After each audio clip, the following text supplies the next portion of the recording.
আসসালামু আলাইকুম ভিউয়ার্স, কেমন আছো সবাই? আশা করি সবাই অনেক অনেক ভালো আছো। যে যেখান থেকে আমার ভিডিওটি দেখছো সবাইকে জানাই ভালোবাসা, অভিনন্দন। তা আমি সকালবেলা এই যে ছাগলটা নিয়ে মাঠে চলে আসলাম ছাগলকে ঘাস খাওয়াতে।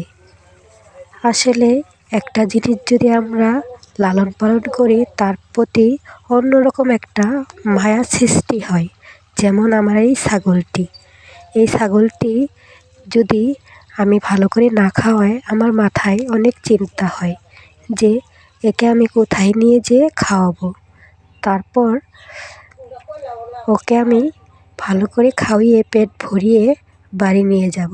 তার মাঝে এই যে মরিচ গাছ, এই মরিচ গাছগুলো অনেক মরিচ ধরছে। আর এক সাইডে ধান কেটে জমিতে রেখে দিছে, অনেক সুন্দর লাগছে। একদম সোনালি রং ফুটে উঠেছে। আমাদের গ্রামের পরিবেশটা অনেক সুন্দর ও ভালো, দেখতে খুব ভালো লাগে, মন ভরে যায়।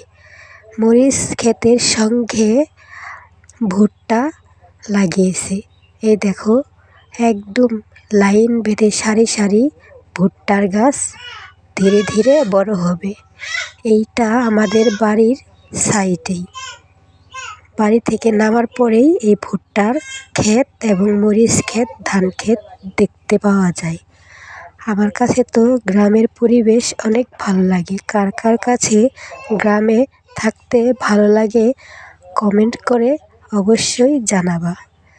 বাড়ি আসার পরে দেখি ছেলে দুইটা সাইকেল নিয়ে বাড়ির উঠানে ঘোরাঘুরি করছে, তো অনেক ভালো লাগলো।